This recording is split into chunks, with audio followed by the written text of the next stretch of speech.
بريزيدنت أمريكا دونالد ترامب مس كندا هكايز صنح كل النقد وزتات دو كم زبالة قاليصو ترامب ابتر السوشيال ابزرغو صحف اتا هاجر بريزيدنت أمريكا نبر رونالد ريغان بزعبا قرص بقالوتا كزارب زرئي موعوع كم استتقمت يصحفو ترامب تمال حموس اغامشت كابتي يقرا زي بحالو بحرياتهم بمبغاس كل مس كندا زغبر نقد وزته بزي ابقيا الله كبل صحفو ات بريزيدنت اب قدماي ابرسطانو مس مكسيكون كندان بزغبر سمع اب تحتي USMCN زمدبو اقحوت ناصا كخونو كونتاف قده كاب كندا نزاتو 35 ميتاويت قرص امبيريو منግስት ካናዳ አብዝ ሐለፈ ሰሙን አብዝ ዘርግሖ ናይ ደቃይቅ መዋዓውዒ ናይ በርካ ዕዳጋታት ኒውዮርክ በባንዲራ አሜሪካ ዝተሰለመ ማሽናትን ዘርኢ አሳእልን ድምጽ ሬገንን አሰኒ ዘርጊሖ እቲ ቪዲዮ ዝተጠቀመሉ ድምጽ ሮናልድ ሬገን በ1987 ንንግድ ወጻኢ አመልኪቱ ኣብ ሃገራዊ ሬድዮ ካብ ዝገበሮ መደረ ዝተወስደዮ ኣብቲ መደረኡ ድማ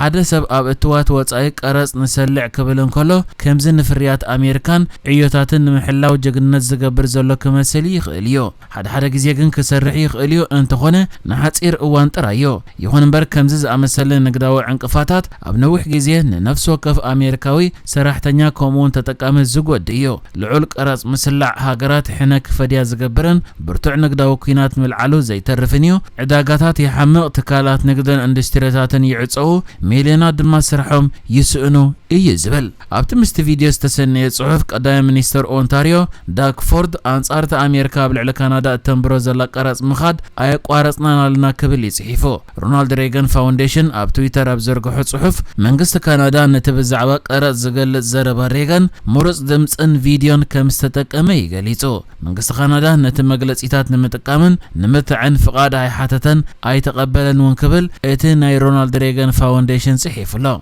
بتوسخ ات رونالد ريغان زوكل تكال نحقوا امرا استاتو يغمغم كم زلون غليصلا اذا كندا زرغي حتى زلا موعوعي كم اكل نايتي 75 مليون دولار زغمت وفرز تغبرلو اما دبرات تلجن امريكا زكايت زلو ناي موعوعي وفرتاتيو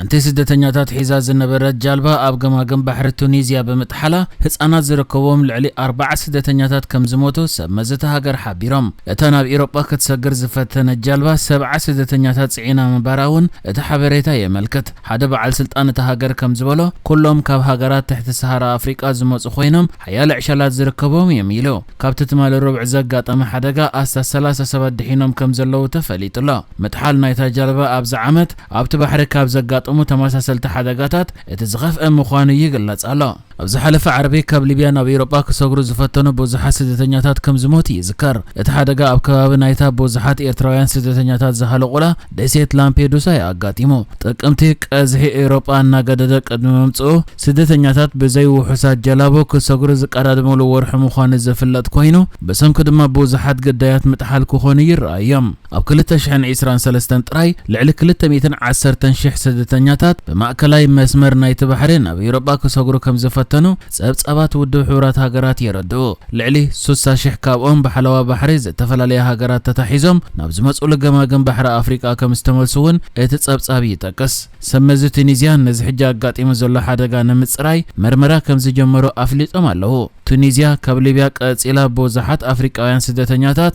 ናብ ማእከላይ ባሕሪ ዝብጎስላ አፍ ደገ በመዃና ጸቕጥታት ከበጽሐ ጸንሕዮ ዝሓለፈ ወርሒ ለካቲት ኣብ ገማግም ከተማ ስፋክስ ኣብ ዘጋጠመ ተመሳሳለ ሓደጋ መጥሓል ጃልባ ልዕሊ 40 ሱዳናውያን ከም ዝሞቱ ይዝከር ኣብ 2023 ሕብረት ኤውሮጳ ንዋሕዚ ስደተኛታት ንምቁፅጻር መስተሃገር ስምዕ ፈሪሙ ነይሩ መሰረት ተስምዕ ምስጋር ስደተኛታት ደው ንምባል ዶባታ ንኸትቋጻጸርን ዘይሕጋውያን ስደተኛታት ናብ ሃገሮም ክትመለስን ዘኽእላ 118 ሚሊዮን ዶላር ደገፍ ተዋሂብዋ ነይሩ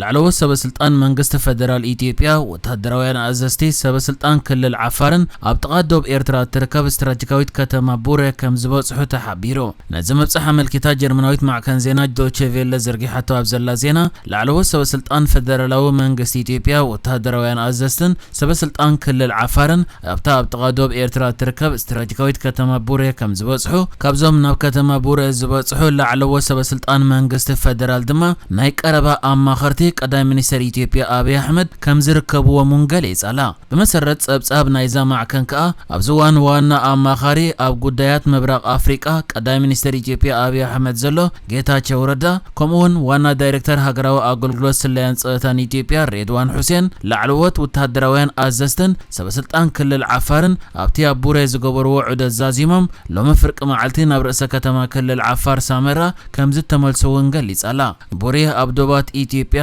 ኤርትራን ጅቡትን ዝርከብ ስትራቴጂካዊ ቦታ ኮይኑ ካብ ወደባዊት ከተማ ዓሰብ ኤርትራ ድማ ኣስታት 80 ኪሎ ሜትር ርሒቓ እያ ትርከብ። ኣብ ኢትዮጵያ ክልል ዓፋር እትርከብ ከተማ ቡሬን ከባቢኣን ኣብቲ ካብ 1998 ክሳብ 2000 ዓመተ ምህረት ዝነበረ ናይ ኤርትራን ኢትዮጵያን ኩናት ኣብ መንጎ ሰራዊት ክልቲአን ሃገራት ንኣዋርሒ ዝጸንሐ ጽዑቕ ውግእ ዝተኻየደሉ ከባቢ እዩ። ኣብዚ እዋን ከዓ ኣብ መንጎ ኤርትራን ኢትዮጵያን ውግእ ከይለዓል ስግኣት ሓዲሩ ክልቲአን ወገናት ንውግእ ይዳለዉ ኣለዉ ዝብል ጸብጻባት ይዝርግሓሉ ኣብ ዘሎ እዋን እዩ ሰበስልጣን ኢትዮጵያ ናብቲ ቅድሚ ሕጂ ዓውደ ውግእ ዝነበረ ከባቢታት ቡሬ ምብጻሕ ኣካይዶም ዘለዉ። እዞም ሰበስልጣን ከዓ ጌታቸው ረዳን ሬድዋን ሁሴንን ዝርከብዎም ናይ ቀረባ ኣማኽርቲ አብይ አሕመድ ዘጠቓለሉን ላዕለዎት ሰበስልጣን ሰራዊት እቲ ሃገርን ብምዃኖም ነቲ ኣብ መንጎተን ክልተ ሃገራት ዘሎ ኩነታት መሊሱ ነዳዲ ዝነስንሰሉ ፍጻመ ምዃኑ እዩ ዝትንተን ዘሎ። እዚ ብዘይ ዝኾነ ይኹን ወግዓዊ ሓበሬታን መግለጽን ናብ ዶባት ኤርትራ ብወገን ዓሰብ ተገይሩ ዘሎ ምብጻሕ ላዕለዎት ሰበስልጣን መንግስቲ ፌደራል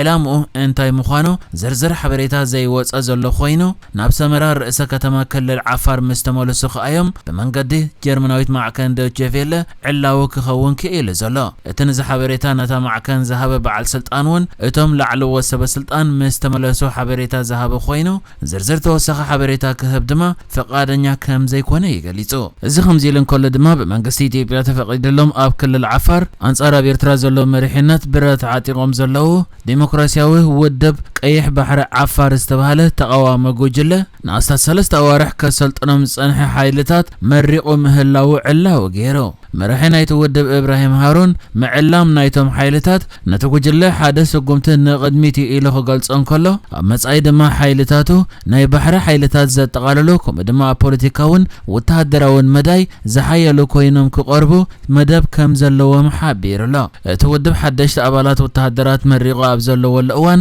ንክልል ዓፋር ኢትዮጵያ ከምኡ ድማ ንመንግስቲ ኢትዮጵያ በቲ ዝገብሩሎም ዘለዉ ደገፍ ምስጋና ይግብኦም ክብል ከመስግን እውን ተሰሚዑሎ።